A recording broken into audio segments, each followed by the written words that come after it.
first heard about COVID-19, it seemed very distant. It didn't seem like something that would affect my day-to-day life. In fact, I remember talking to a couple friends and hearing them say, oh, this will all blow over in a couple weeks. And then now looking at when that couple weeks should have been, we're right in the heart of it. And I very much am affected. Fortunately, not as much as other people, but it does affect my day-to-day work life and social life and things like that.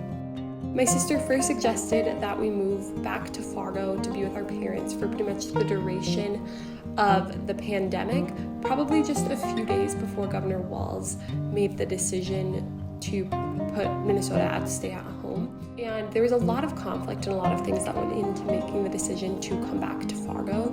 It was a decision that was not made easily because it's something that we didn't necessarily want to do, but that we felt was the best decision. And so when she first suggested that, I was a little bit hesitant and really didn't want to do it because my home is in Minnesota. And so to come back to where I grew up was a kind of jarring experience.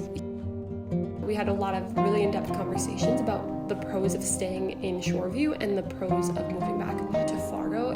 But one of the big cons that we were anticipating when coming back to Fargo is that Fargo is known to really flood, and this year is no different.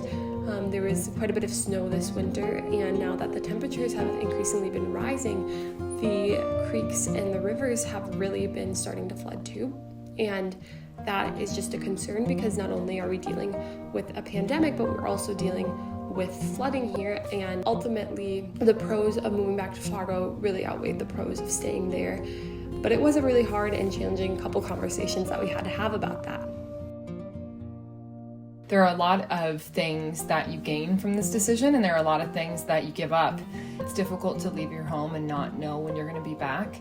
With the situation changing as fast as it has been on a daily basis, we really don't know. And I think that that's one of the hardest parts. I am diagnosed with acute anxiety disorder, and so for people who have different mental health issues during this time, I think that we've seen how it really impacts them perhaps a little bit harder.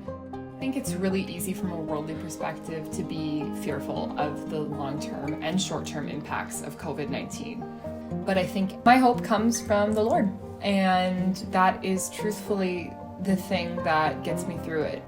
As believers in this time, it's really important that we choose faith over fear. This is really an opportunity for believers to kind of show rather than tell. Where I find my greatest hope in this pandemic is the Lord. This has honestly brought me closer to the Lord because it has made me heavily rely and heavily trust on Him. I'm really just trusting in Him and trying to find joy and trying to find His blessings in every moment of the day because it's a really tough time, and I feel like if you don't hold on to that, it's something that can be challenging and something that can really be draining and harmful for yourself and your hope. And I think that just turning your eyes to God is something that's so imperative during this time.